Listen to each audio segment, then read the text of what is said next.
Eu gostaria de convidar, então, agora para comporem a mesa e a gente iniciar a nossa discussão, os nossos convidados, Márcio Ellery Girão Barroso, presidente da FENAINFO. Márcio, por gentileza. Convidaria também Daniel Slaviero, presidente da ABERT. Uma salva de palmas, ó. Daniel, por gentileza. Oscar Simões, presidente da BTA. Uma salva de palmas para o Oscar Simões. Paulo Castelo Branco, diretor de telecomunicações da BINE. E convidaria também os diretores da Telebrasil, Hélio Bump, representando também a Febratel aqui, e a Luísa Birro. A Aníbal Diniz, por gentileza, senador, já se encontra aqui na plateia. Por gentileza, venham ao palco.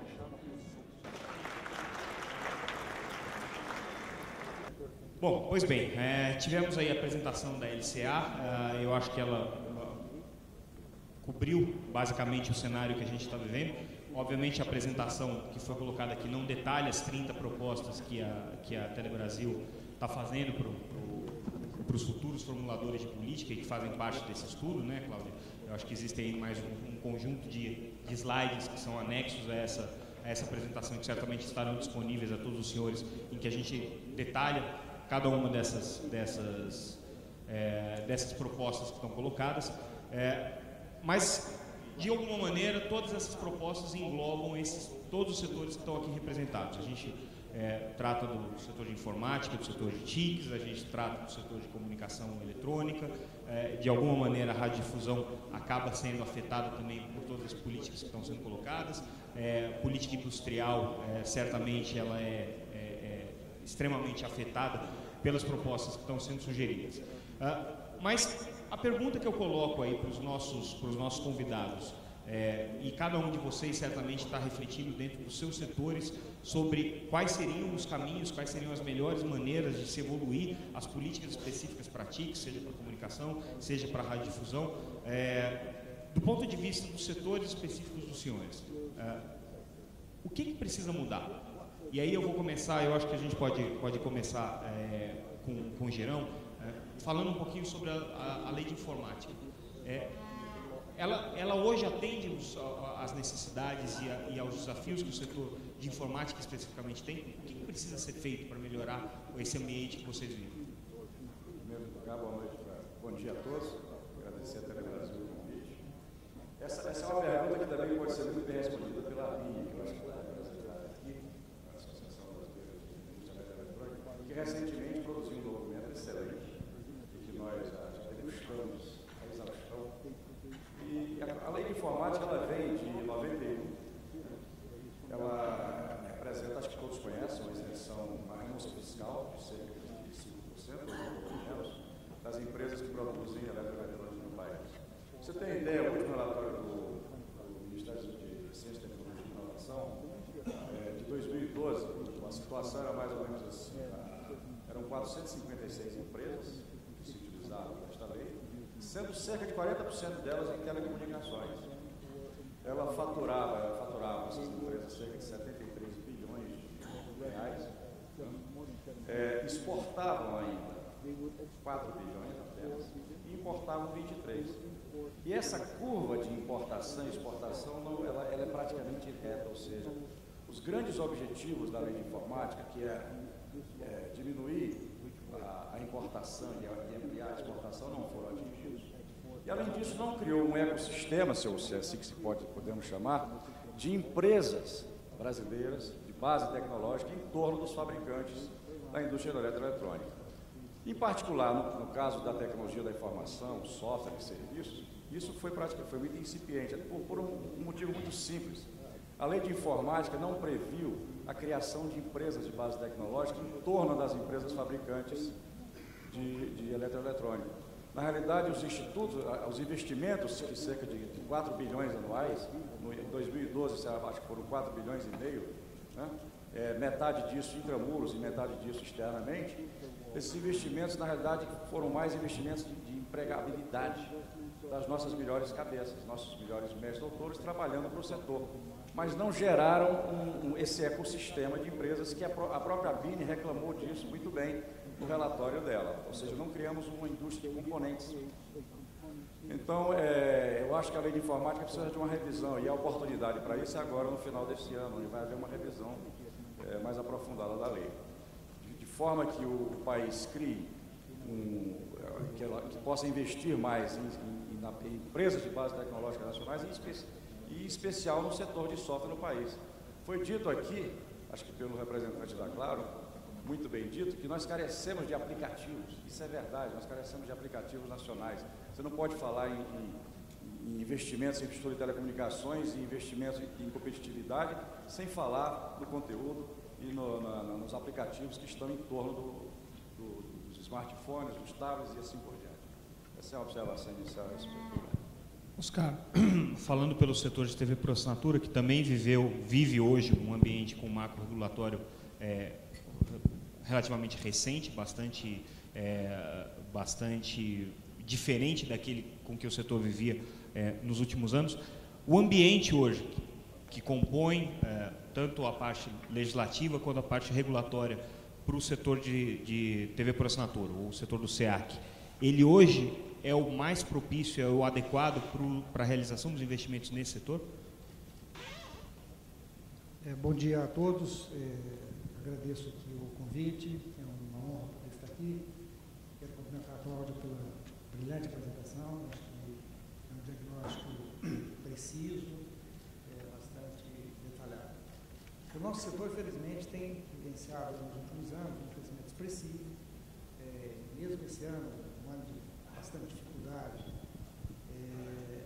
vamos registrar também um crescimento, mas já mostra claros sinais de estagnação, claros sinais de estabilização, de que teremos que inovar, teremos que encontrar novas ofertas, novos produtos. E o espaço de crescimento hoje é um espaço fortemente centrado em classe C, com altíssima sensibilidade a preço. Qualquer variação de preço, você tem impacto no churn, no crescimento, etc. Portanto, esse é um dos pontos centrais de preocupação e a gente vê inúmeras iniciativas que acabam, com as melhores das intenções, e aqui não se discute essas intenções, sempre elas são positivas, impondo novos custos, pressionando, seja por obrigações legais, seja por obrigações regulatórias. Para um setor que ainda tem 70% de mercado conquistado, que está numa fase ainda de crescimento, ainda não atingiu a maturidade, e que tem uma importância, do nosso ponto de vista, obviamente, extremamente relevante, porque leva informação, conhecimento, cultura, entretenimento, num país extremamente carente de recursos. Eu acho que teríamos que fazer uma análise mais crítica e focar no essencial, no substantivo, naquilo que efetivamente faz a diferença e nos libertarmos do excesso de peso.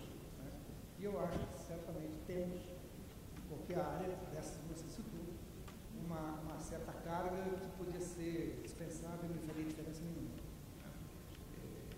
Eu acho que nós temos que mais simplificar, embora eu reconheça que em alguns aspectos as legislações trouxeram uma simplificação nas licenças, nas outorgas, tivemos avanço também, não vou aqui ficar numa posição exclusivamente crítica, temos que reconhecer que tivemos avanço.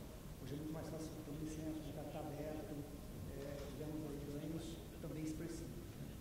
Mas eu acho que temos que ignorar e pensar muito mais na estratégia, e fugir do detalhe. O detalhe é que acaba gerando uma série de dificuldades.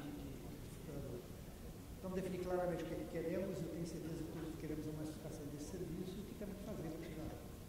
Essa é a minha observação. Perfeito.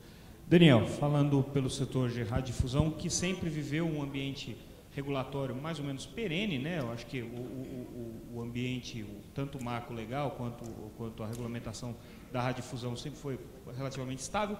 A situação do setor varia conforme a economia afeta principalmente o mercado de publicidade, sempre foi assim, mas agora, nos últimos anos, vocês têm vivido algumas mudanças importantes com o processo de digitalização, agora com a iminência justamente do desligamento da TV analógica, com todos os impactos que isso traz para o setor, e, em outra frente, a abertura de possibilidades de distribuição de conteúdo que vocês até então não tinham, né? Como grandes produtores de conteúdo que são, não tinham essa possibilidade de chegar através de banda larga ao consumidor final e agora passam a ter essa possibilidade.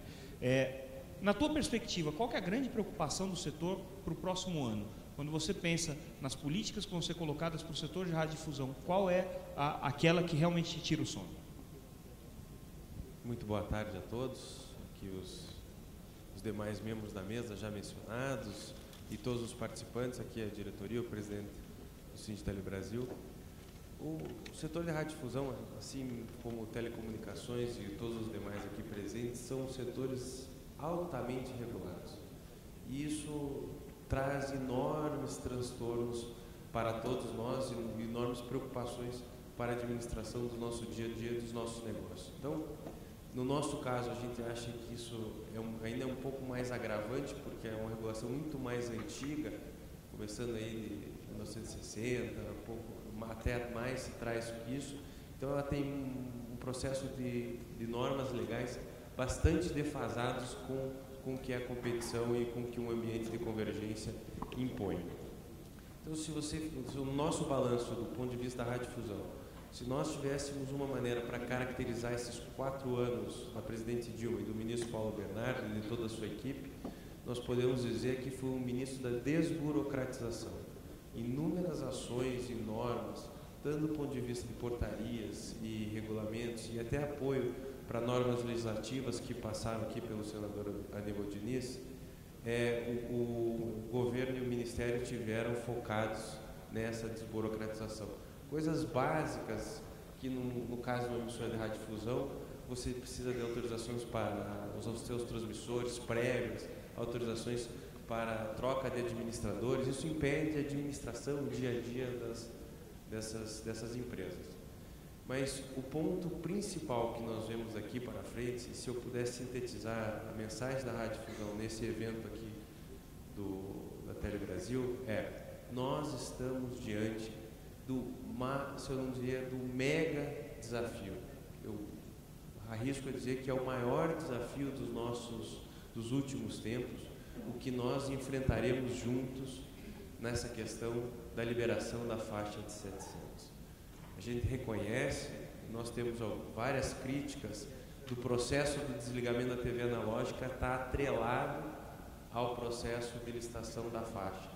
Mas não fomos nós que criamos essa realidade. Isso foi uma decisão política do governo, da presidência, do ministro, que eu acho que não vale a pena aqui discorrer sobre isso, mas o dado de hoje é que, para que haja um bom processo e para que esse investimento que as empresas farão nos próximos dias, que é um investimento bilionário, passa pela uma convivência e pelo funcionamento de todas as medidas que estão propostas no edital de 700.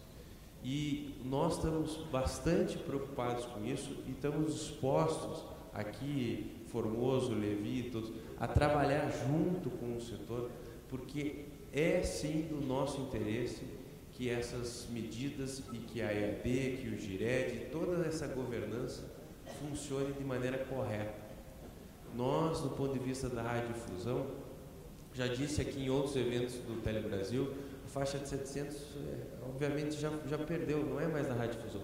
Nós precisamos fazer essa transição e, principalmente, a convivência entre os dois serviços de maneira harmônica. Nós queremos trabalhar num movimento complexo, essa logística, essa governança, todas as ações que precisam ser feitas de remanejamento dos radiodifusores, de distribuição de set-top box, de fazer com que esse percentual de 93% seja atingido, vai requerer um trabalho hercúleo de todos os atores envolvidos. Então, a radiodifusão está disposta a trabalhar em conjunto, porque os próximos anos serão cruciais para o nosso setor e, obviamente, para quem está investindo bilhões de reais para operar numa nova faixa de frequência, que isso ocorra de maneira tranquila e que a convivência, não só a questão da interferência, que é um ponto fundamental para nós, mas também que todas essas medidas sejam colocadas em conjunto. E eu, para concluir esse raciocínio inicial, Samuel, dizer o seguinte: para o setor, por que é tão importante que essas medidas funcionem bem e que a desocupação da faixa corra de maneira adequada. Porque hoje o setor investiu bilhões de reais também na digitalização do sinal, não teve nenhum incremento na sua remuneração, nas suas receitas, e mais grave que isso, ele tem uma operação duplicada. Hoje, qualquer emissora de televisão tem os custos duplicados, porque mantém a sua operação analógica e também está fazendo a manutenção e a implantação da sua operação digital. E por que nós estamos fazendo isso? Porque existe um tempo da população em ter acesso e dispositivos aos receptores que tenham a capacidade de captar o sinal digital. Se isso tivesse caminhado mais rápido, os desafios teriam sido menores, não precisava alongar o prazo, não precisava fazer nenhuma outras medidas para que já era para ter que fazer todo o desligamento da TV analógica em 2016. E o último ponto é que essa decisão da Anatel de separar o fim da TV analógica com o início da operação de 4G, dando um intervalo de 1 ano, ela obviamente tem impactos econômicos para o setor aqui das telecomunicações, mas ela é uma decisão absolutamente correta, porque você não pode misturar problemas que haverão da recepção do sinal digital nos domicílios com os problemas que haverão com a operação e com a interferência entre os dois sistemas. Isso, do nosso ponto de vista, está entre as 3 coisas mais relevantes desse edital, é que separou. O que vier problema de recepção do sinal digital, isso tem medidas para serem tomadas, e as medidas de mitigação também precisam ser tomadas. E para concluir, por que nós realmente achamos que esses 3 bilhões e 600 serão insuficientes? É porque uma parte relevante dos problemas virão após 1 ano da operação e precisa ter recursos remanescentes nessa entidade que será organizada pelas empresas, pelos ganhadores da licitação, para que haja filtros nos receptores, nas hélices, no impacto que ela tem nos domicílios ao redor das instalações, nos televisores e assim por diante nos demais domicílios que recebem a televisão aberta. Obrigado. Obrigado, Daniel. Ainda seguindo, e senador, eu não esqueci de novo do senhor não, tá? O senhor ficou por último propositalmente. Mas seguindo a nossa sequência, eu acho que ficou faltando ainda comentar um pouco sobre a questão de políticas industriais, de manufatura para o setor de TICs e telecomunicações de uma maneira em geral. E aí eu acho que Paulo pode entrar um pouco nesse cenário. Eu sei que a BINE já preparou um documento com propostas para o próximo governo, e Birro também acho que navega bem nessa praia. Então, comenta um pouquinho quais as perspectivas que vocês veem como positivas e ameaçadoras para o setor da indústria com relação ao que pode vir no próximo governo. Tá, obrigado pelo convite, Telebrasil, Samuel. As tecnologias e serviços em telecomunicações vão evoluindo em ondas, né? Nós tivemos a questão de mobilidade primeiro, depois convergência de redes, depois imagens, vídeo, maior banda para cada indivíduo, as over the tops, e nós estamos aí às vésperas de uma nova mudança da conceituação de telecom, com suas aplicações para a sociedade, não só telecomunicações como negócio em si, mas como um meio para prestar outros serviços, tais como governo eletrônico, prevenção de desastres naturais, uma série de outros serviços que não estão muito claros como é que vão decolar em termos de plano de negócios. A situação da indústria de equipamentos de telecomunicações, se na palestra do Marcos Aguiar nós vimos uma dificuldade de sustentabilidade para as operadoras, a situação da indústria é mais dramática. Nós temos que conviver com um ciclo de equipamentos, de tecnologias que é muito rápido e volumes que são oscilantes. Então, nós carecemos de um planejamento tanto de encomendas como um planejamento regulatório que nos dê mais estabilidade. Para citar algumas dessas modificações que vêm, nós temos bastante preocupação com a nova onda aí do M2M, da internet das coisas, que certamente vai modificar a forma de desenvolver aplicações para essas redes. Também nós estamos vendo com certa preocupação uma inevitável mudança para as redes definidas por software, virtualizações das redes, que vão permitir que equipamentos muito mais padronizados sejam aplicados no core da rede. Isso tudo impacta os investimentos em infraestrutura de rede. Eu trago aqui uns dados da ABIN.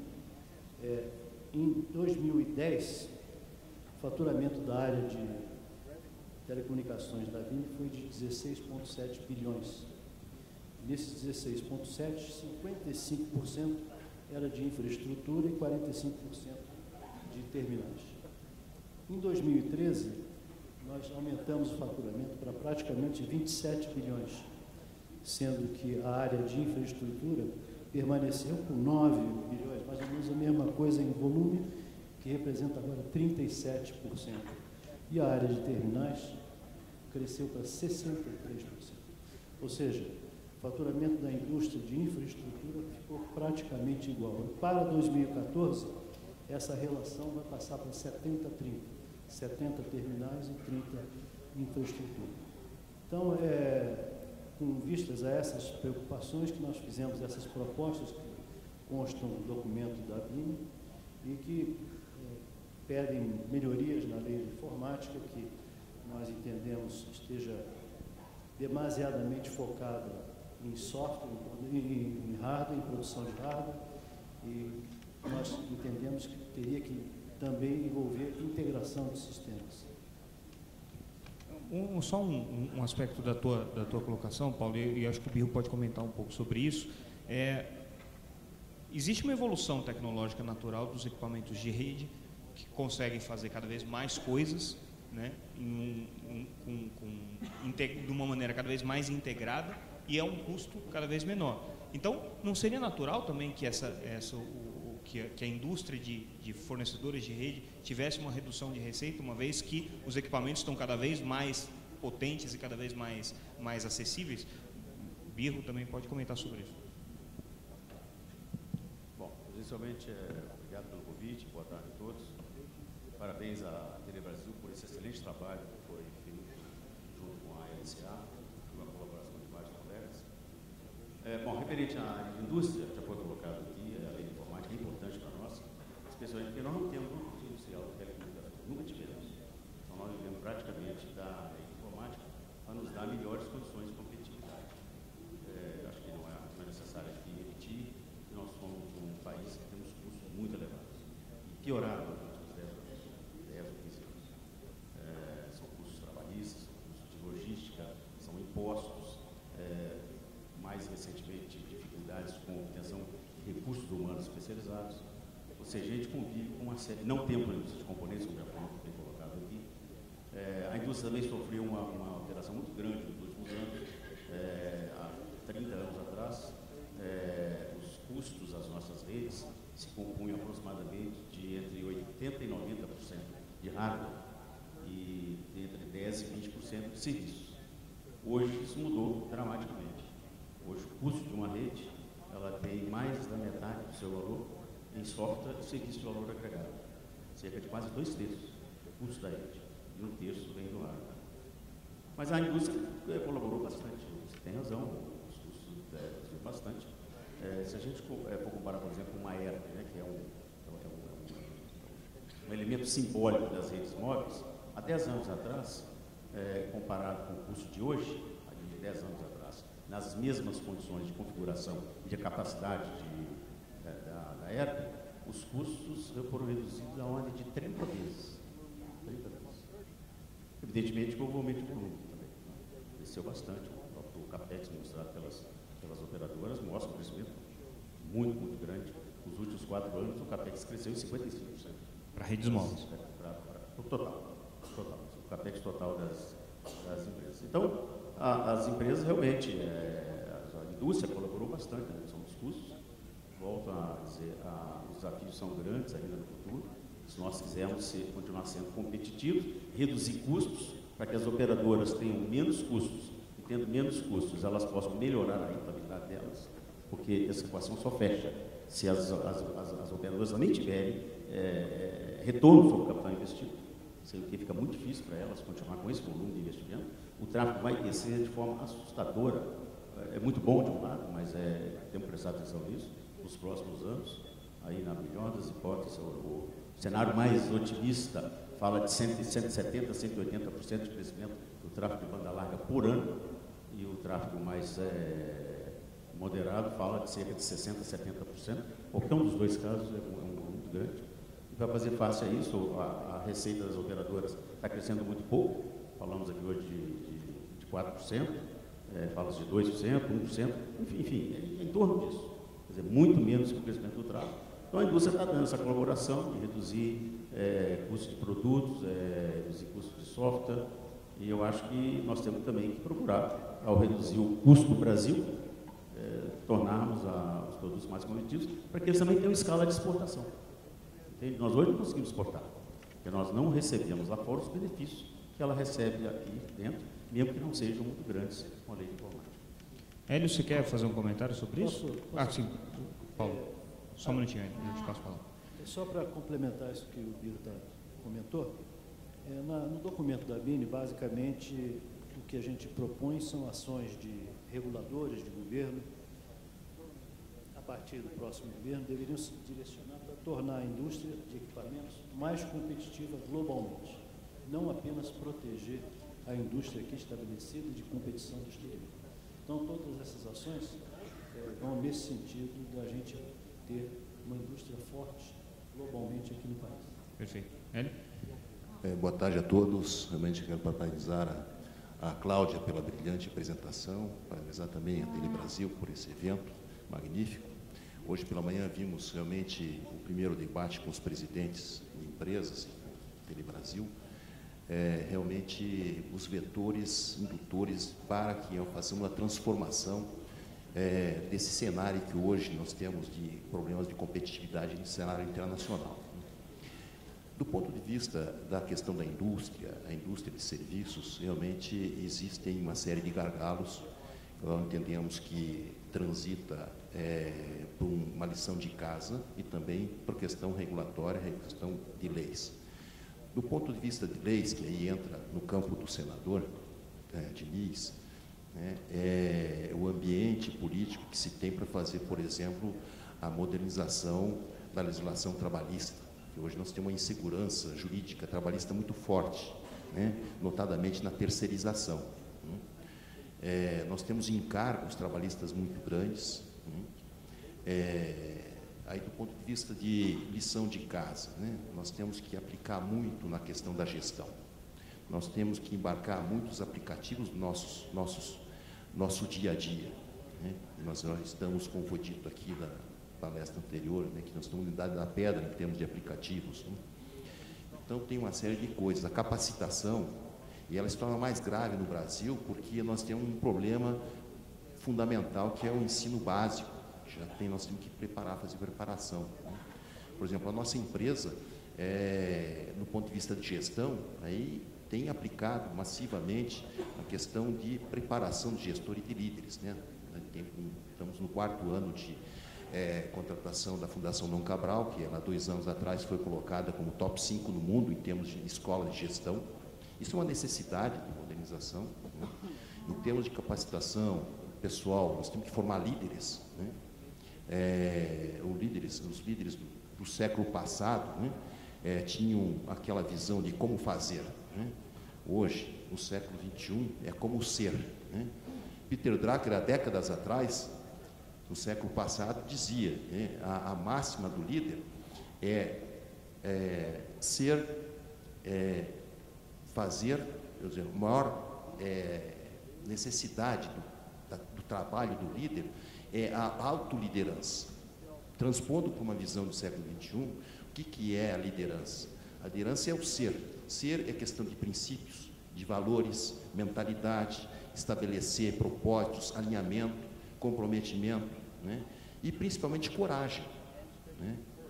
A coragem. No campo da coragem, nós temos a coragem da inovação, quebrar paradigmas. E aí entra até num campo da visão das leis, da regulação. Nós estamos falando em liderança, nós estamos num momento propício no país, né, de fazer uma reflexão transversal, senador, em relação a que nós vamos agora, há menos de um mês, eleger os líderes para uma gestão de 4 anos, tanto de governo como de legislativo estaduais e federal, Senado e Câmara Federal.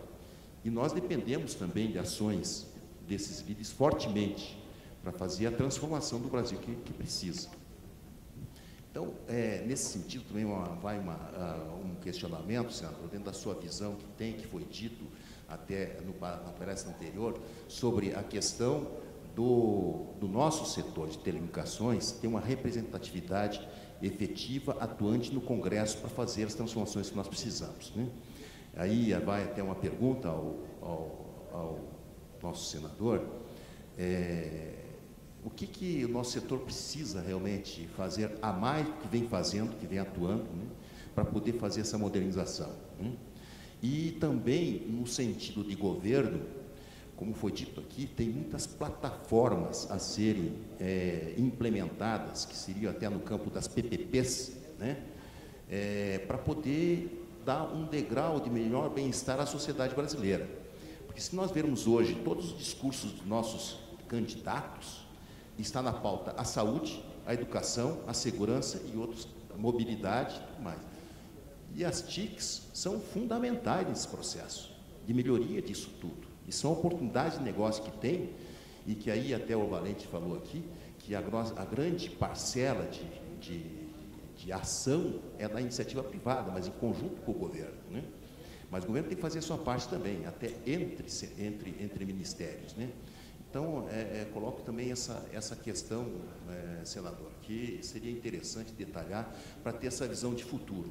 Nós temos que ter um ambiente voltado, que no século passado se falava em pacto social, né, em que o país fez, como a própria Cláudia colocou, que fez grandes avanços do ponto de vista de inclusão social, né? A mobilidade das camadas sociais realmente é uma realidade, é um avanço, mas do ponto de vista de competitividade internacional, de globalização, nós estamos nos atrasando. É sempre centésimo isso, centésimo tanto aquilo, entende? E nós precisamos ter uma realidade. Talvez o pacto da sustentabilidade, ou melhor ainda, o pacto da competitividade e da inovação, né? Mas um pacto global que possa fazer essa transformação rápida, de velocidade, que foi dito pelo Formoso aqui. Nós precisamos de velocidade nas coisas, e isso é necessário. A sociedade cada vez anda mais rápido, e nós temos muita coisa, muito entrave interministerial, né, que nós temos que resolver, né? Campo do Ministério do Ambiente, da energia, etc. O Hélio já me ajudou aqui, senador, justamente com uma questão que eu ia colocar para o senhor. O Congresso é a casa do povo, evidentemente é ali que as demandas populares se colocam, né? E vocês têm feito bastante importante de levar essas demandas para o setor. Então a gente vê constantemente audiências em que se cobra o setor de telecomunicações justamente por qualidade, por cobertura, por melhoria na prestação de serviço. Esse papel é fundamental, mas também cabe ao Congresso Nacional, evidentemente, formular as leis, né? E boa parte dos entraves que estão sendo colocados, a gente viu na apresentação anterior, vimos ontem no discurso do presidente Formoso, vimos agora nesse debate, passam por questões tributárias, passam por questões urbanísticas, passam por questões de direito de passagem, que envolvem legislações específicas. A pergunta que fica é o seguinte: o Congresso pode fazer mais para ajudar o setor de telecomunicações e de TICs a se desenvolver? Obrigado, Samuel. Eu começaria respondendo taxativamente. O Congresso tem a obrigação de fazer sempre mais, assim como o Executivo tem a obrigação de fazer sempre mais, e o setor privado também. Eu acho que essa agenda do painel Telebrasil é uma demonstração de brasilidade que deve ser passada a todos os segmentos. Por quê? Porque aqui nós estamos diante de uma agenda absolutamente positiva. E eu gostaria, inclusive, fazer um adendo aqui e um cumprimento especial à consultora Cláudia Viegas, para dizer que se eu tivesse um desejo para expressar agora, o meu desejo seria que na primeira fila, exatamente aqui no centro, estivessem a presidenta Dilma e a candidata Marina Silva, que muito provavelmente vão protagonizar o segundo turno das eleições de 2014, para que pudessem ter acesso a esse estudo que vocês fizeram e para que pudessem ser impactadas da forma que eu fui impactado, no sentido de que os investimentos em tecnologia de comunicação e informação trazem resultados práticos inquestionáveis. Se a gente tem a possibilidade de ter um retorno de 1,44 para cada milhão investido, sem dúvida que vai estar dando uma contribuição fantástica para o crescimento do Brasil e para a superação desses índices, que são claramente desfavoráveis ao Brasil. Quer dizer, se o Brasil tivesse seguido a agenda do painel Telebrasil de 2005, hoje estaríamos na 30ª posição no Fórum Econômico Mundial e não na 57ª, como foi apresentado. Se o Brasil tivesse seguido a orientação do painel Telebrasil de 2005, muito provavelmente nós não estaríamos na 94ª posição em PIB per capita, né, um país que é a 7ª economia do mundo. Provavelmente a gente teria evoluído muito mais.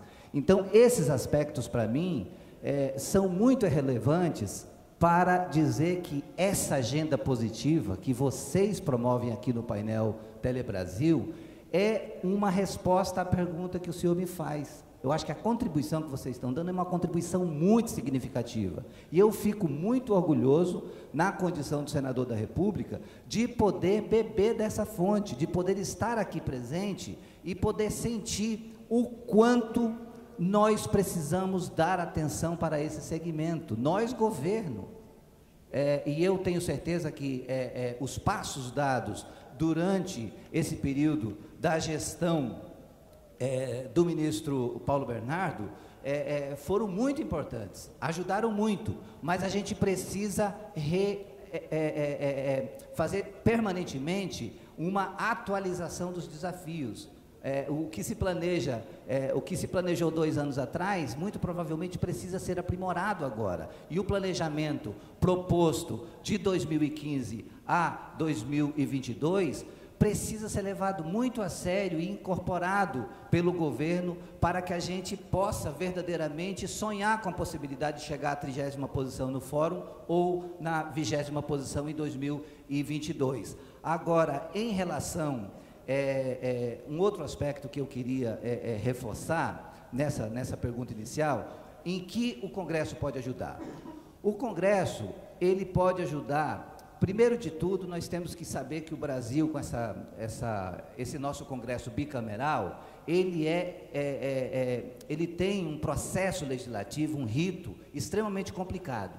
E quando a gente tem finalmente uma lei aprovada, como é o caso da Lei 12.715, e que depende da regulamentação do artigo 36, a gente tem uma pendência que esbarra no Executivo, ainda que todo o segmento seja unânime em defesa dessa proposta. A presidenta Dilma disse, num parágrafo no seu plano de governo para 2015, 2018, que quer a universalização da internet.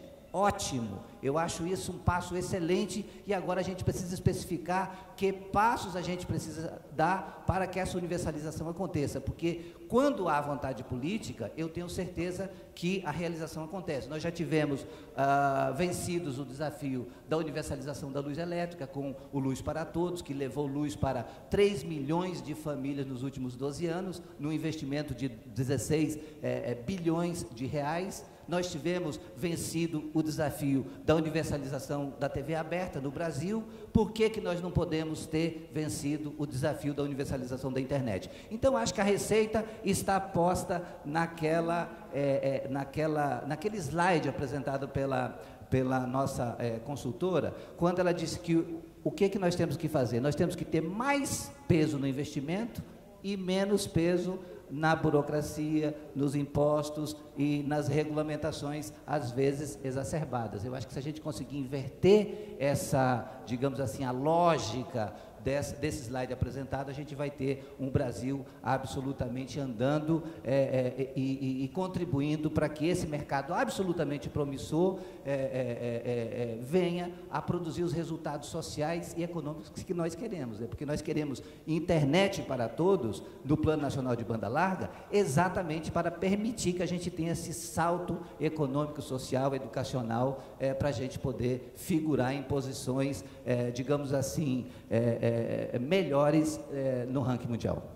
Senador, a sua intervenção foi perfeita ao lembrar, o senhor mencionou o programa da presidenta Dilma, e eu acrescentaria os outros 2 programas de governo das principais candidaturas, das candidaturas que lideram aí as pesquisas, trazem... Eu sou do PT e tenho que vender meu peixe. Exatamente. Eu não quis fazer essa provocação, mas eu imaginei que fosse por isso mesmo. Mas tanto o programa do senador Aécio quanto o programa da senadora Marina também trazem a essencialidade da banda larga como algo fundamental para o desenvolvimento da sociedade. Então, esse é um ponto bom e é um aspecto positivo. A questão que eu acho que agora fica para a mesa, e eu acho que o Oscar pode entrar nessa discussão, talvez o Birro também, enfim, como que se junta esforços do setor para que se transmita esses anseios que o setor tem e obviamente, esses projetos que o setor já construiu, acho que o exemplo da LCA é evidente, mas como que se transmite isso para o próximo formulador de política? Porque me parece que quando a gente fala do setor de informática, quando a gente fala da indústria de eletroeletrônica, quando a gente fala do setor de radiodifusão, quando a gente fala do setor de TV por assinatura e de banda larga, são setores separados hoje, quer dizer, não parece haver uma comunicação única com relação a isso. E aí, como é que faz para passar essa bola para frente? Girão, Oscar? Olha, bem rápido, muito rapidamente, eu quero cumprimentar o senador, eu acho que a intervenção dele foi precisa, foi uma intervenção brilhante. O mérito desse trabalho é que ele define o ponto de chegada. Daí estamos todos de acordo, para lá que vamos.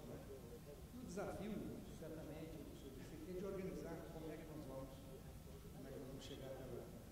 E o caminho, eu acho que é esse. Ele até não é desbalançar, é equilibrar, para ter uma coisa mais equilibrada. O grande problema que a gente sempre enfrenta é a fragmentação. Sempre é visto esse pedaço aqui, de per si, ele tem toda a razão e tal, e se perde a visão do conjunto. Eu acho que construir a visão do conjunto, a visão sistêmica, e acompanhar este avanço aqui, que é o grande desafio que está colocado. Eu não tenho dúvida que o setor está pronto para isso, quer dizer, eu acho que há clareza do diagnóstico, há concordância, e o que nós precisamos é exatamente estabelecer bases de confiança para construir essa estrada, construir esse caminho que é ao favor do país, ao favor da sociedade, ao favor do desenvolvimento. Quando o senador disse que devemos estar em lugares melhores, é onde a gente merece estar. Não podemos se conformar em termos essas avaliações que a gente vê por aí, esses fóruns. Eu acho que isso constrói uma perspectiva de projeto, de país. Eu gostaria de dar um gancho antes com o Oscar aqui, que falou da construção dessa estrada. Essa pavimentação é complexa, nós dependemos da área política. E eu gostaria ainda, senador, se me respondesse se o caminho para se conseguir rapidez nisso seria a formação de um pacto da competitividade, da inovação, alguma coisa assim, como houve no passado o Pacto Social, que, bem ou mal, é uma coisa que já aconteceu, e agora nós temos essa nova fase de celeridade que temos que imprimir. É viável isso com os partidos? Isso se constrói com os partidos políticos que vão formar agora, principalmente a maioria no Congresso, etc. Perfeitamente. Eu entendo que o caminho do pacto é o único caminho possível de fazer as coisas avançarem. Por quê? Porque no Congresso Nacional nada é aprovado quando não se tem acordo. Aquela história de votação, dizer que a maioria esmaga a minoria, digamos assim, é ficção. Por quê? Primeiro, porque não acontece. Segundo, se acontecer, é vetado. Quantas matérias a gente tem vetado pelo Executivo exatamente porque não se construiu esse acordo. Então, a ideia do pacto, ela é uma necessidade premente em todas as grandes tomadas de decisão.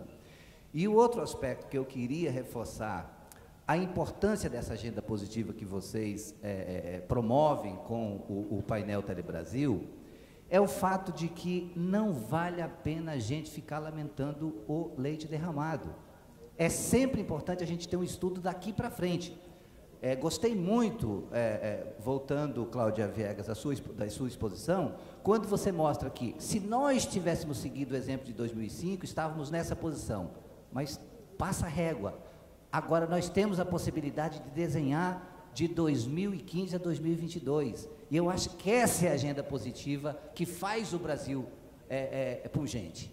Quando eu vejo o setor de telecomunicações comemorar o resultado da Copa, para dizer que essa foi a Copa dos selfies, que foi a Copa do maior número de megabytes transmitidos simultaneamente nos eventos, é uma prova de que há que se tirar o melhor de todas as circunstâncias. E eu acho que vocês apontam o caminho com essa agenda positiva. E o caminho do pacto, eu acho que é imprescindível para a gente construir consensos e aí sim fazer avançar. Porque na política, se a gente não constrói consensos, a sociedade não avança. Não tem como. Tudo que a gente conseguiu ao longo dos 12 anos de governo lá no Acre, com 8 anos Jorge Viana e 4 anos Binho, tudo que a gente conseguiu foi na base do consenso. Quando a gente conseguiu construir o nosso zoneamento ecológico e econômico, fazendo a pacificação entre fazendeiros e povos da floresta, foi porque a gente conseguiu construir pacto, e aí, a partir desse pacto, a gente deu passos significativos. Perfeito. Só a provocação, já colocou 3 inscritos aqui. O Girão quer falar, o Birro quer falar e o Daniel quer falar. Então, vamos pela ordem aqui, Girão. Bem, voltando ao tema dessa interação... E já encerrando, tá? Porque a gente já está no final do horário. Eu acho que a gente costuma dizer que nós já entramos na sociedade do conhecimento, mas eu acrescentaria do conhecimento conectado. A internet hoje é uma metáfora. A internet não é só a rede, a internet é qualquer tipo de comunicação. Então, nós estamos caminhando para uma sociedade, para a empresa conectada, para as pessoas conectadas, no Big Data, na nuvem, seja onde for. O próprio conceito de empresa como concentradora de mão de obra está se diluindo para um novo conceito. Então, isso implica que nós temos hoje 3 segmentos aqui que são importantes estarem juntos e trabalhando no mesmo contexto, que é o setor de comunicações, de TI e de radiodifusão, que é um grande gerador de conteúdo nesse país, que pode se voltar para o benefício da sociedade em vários aspectos. Então, eu acho que isso é que é importante a gente entender. Quando, por exemplo, a FENAINFRA é uma entidade que representa os sindicatos patronais, os sindicatos empresariais do país. Nós somos convidados, eu acho que pela direção do Telebrasil, para participar desse programa apresentado pela Cláudia. Também vi que outra entidade muito importante do país, que é a Brascom, que vai estar no próximo debate, está presente também nas propostas dele. Então, isso já foi uma iniciativa muito importante da Telebrasil de juntar esses segmentos. Eu acho que essa junção que começa agora, ela vai permanecer. Então, nós, por exemplo, temos uma contribuição modesta para o programa, que também é o nosso programa a partir de agora. Nós não precisamos ter um outro programa, o nosso programa é o programa que está apresentado pela Cláudia, que vai ser distribuído. Então, acho que é importante isso. Nós temos agora que, talvez, cumprir um dever nosso de empresários, até seguindo aí desafios do próprio governo, ou seja, a gente precisa fazer a nossa parte, nós temos que estar juntos, de alguma forma, inclusive estruturalmente, dentro dos aspectos estruturais legais do país. Esse é o recado que eu queria dar. Daniel? O presidente João Rezende, que esteve aqui no painel pela manhã, ele tem uma frase que me parece muito interessante. O longo prazo é formado de sucessivos curto prazos. Então, o que eu proponho? Que um caminho... Primeiro, nós escolhemos grandes temas. já foi colocado aqui, a questão da terceirização. É um assunto que é muito caro para nós. A questão da simplificação tributária, nós temos aí, já foi dito também, um casamento forçado aí da questão dos 700 e limpeza da faixa, mas escolher temas, criar fóruns e colocar todas essas federações aqui, existem inúmeras federações discutindo e trabalhando junto, para quem sabe, sob temas e guarda-chuvas específicos num primeiro momento, possa chegar num negócio maior daqui para frente no futuro. Pirro? Eu acho o seguinte, a ideia do pacto é muito interessante, é importante, eu acho que é fundamental, mas acho que nós temos duas coisas aqui que nós podemos fazer de forma relativamente, em princípio, rápida, se nós quisermos. Nós temos o FUST. O FUST é um fundo de prestação das telecomunicações, nunca foi usado no setor, está sendo sempre usado para poder compensar o superávit primário. Segundo, nós temos uma carga tributária enorme nesse país. Já cansamos de falar do assunto, já tentamos de todas as formas reduzi-la, não conseguimos. 43%. Eu acho o seguinte, por que nós não tentamos, então, um objetivo de... Eu acho que o FUST pode ser usado para aquele eixo em que a gente melhora mais ainda a conectividade e o acesso naquelas regiões que não têm retorno, então isso é uma obrigação do Estado, Então, as operadoras não vão fazer isso, e isso é assim em todos os países do mundo. Então, eu acho que o FUST pode ser usado para melhorar o acesso naquelas regiões mais pobres, mais carentes do país, e nós podemos destinar, então, boa parte da arrecadação do ICMS para melhorar, então, a utilização das ferramentas e das facilidades de TICs para melhorar a competitividade desse país. Por exemplo, se ele destinasse para o ICMS 20% a 25%, obrigatoriamente, serem reinvestidos pelos municípios, pelos estados, para a implementação das medidas que estão sendo propostas aqui. Acho que isso poderia ser uma iniciativa do Congresso, um projeto de lei, e nós todos deveríamos estar unidos em volta disso, fabricantes, operadoras, prestadores de serviços, toda a sociedade da tecnologia, informação e comunicação, no sentido que finalmente seja possível. Senão, nós corremos o risco de, em 2020, estarmos aqui novamente dizendo, não sei se seria você, Cláudio, se tivéssemos implementado em 2014 as medidas propostas, nós estaríamos nesta posição do quadrante. Ok. Paulo, você quer fazer mais uma consideração final antes de eu... Eu queria ir para um polo bem diferente, que é a questão da segurança cibernética. Recentemente, o governo baixou um decreto chamado 8135 de 2013, duas portarias, 141 e 54, que tratam da segurança cibernética. Nesses documentos, o governo decreta que os serviços de processamento de dados e de comunicação de dados para o governo tem que ser feito por autarquias e órgãos governamentais. E, além disso, propõe uma auditoria ou certificação nos equipamentos que vão compor a sua rede. Os equipamentos que vão compor a rede do governo são os mesmos equipamentos que vão compor a rede das operadoras. Então, nós não podemos ter um modelo de proteção às comunicações de dados do governo diferente da proteção das operadoras para o público em geral, para as empresas. Então, é um tema que eu gostaria de ver interessado proximamente, porque é uma coisa muito séria. Isso aí é um tema, inclusive, para um painel inteiro. Eu gostaria, então, de convidar para vir ao palco o presidente executivo do Cinti Telebrasil, Eduardo Levi. Ele vai fazer o encerramento do painel e dar um recado para vocês. Levi, por gentileza. Enquanto o doutor Levi se aproxima do palco, eu gostaria só para concluir, dizer que eu concordo integralmente com a busca desses caminhos em relação à legislação. Estou muito confiante de que a gente vai sensibilizar o Executivo a regulamentar o artigo 36 da 12.715 daqui até o 5 de outubro. Acho que é algo muito importante para provar, inclusive, a responsabilidade e a seriedade da proposta de universalização da internet entre 2015 e 2018. E gostaria de propor, não sei se já existe uma Câmara Setorial das Telecomunicações que funcione com regularidade. E eu gostaria de propor, e se não existisse isso, nós constituirmos uma Câmara Setorial que tivesse reuniões ordinárias, talvez mensais ou bimestrais, para a gente poder colocar todos os gargalos, todos os problemas e fazer com que as coisas avancem e a gente possa tratar, aí sim, de uma soma de médios prazos para se chegar aos projetos estratégicos de longo alcance. Muito obrigado. A Câmara Setorial é uma das propostas, não é, Cláudio? Está lá, está nas 30 propostas que foram feitas, uma delas é essa daí, senador, o senhor acertou em cheio. Levi? Bom, quebrando um pouco o protocolo, mas em função de algumas, não vou dizer nem provocações, alguns comentários do senador Aníbal Diniz, que ele até poderia ter feito esse encerramento, eu não precisaria até ter vindo aqui.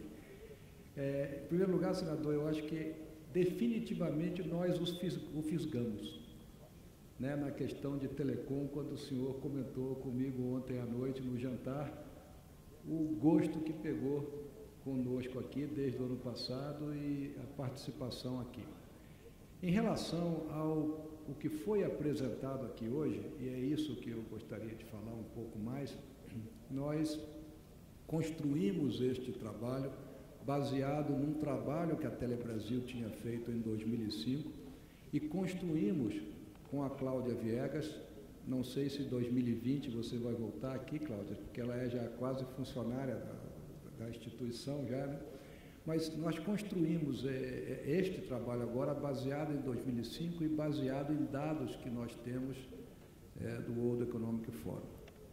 A nossa intenção e da forma como o trabalho foi todo construído, ele tem dois aspectos. Um é a apresentação aos candidatos, às equipes dos candidatos, essas nossas propostas, senador.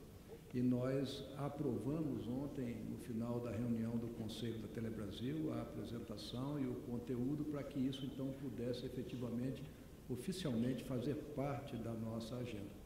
E mais do que isso, ele foi feito de uma forma tal que pode ser incorporado ao futuro PPA de 2015 e 2018. Então, o próprio PPA do governo, o PPA do país, né, ele não contempla essas atividades como uma ferramenta fundamental para alavancar a inovação e o desenvolvimento da sociedade e o desenvolvimento do país como um todo. Então, eu fiz questão de fazer esses dois comentários aqui, que esta apresentação, que é uma apresentação oficial da Telebrasil, a LCA é a contratada nossa, mas é uma apresentação que foi construída pelos associados da Telebrasil e que representa a visão que nós temos para um bom futuro deste país.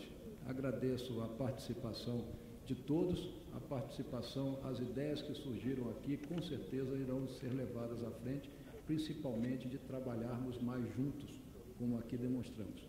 Muito obrigado a todos, um bom almoço aqui embaixo agora, quando nós faremos também a leitura da Carta de Brasília. Muito obrigado.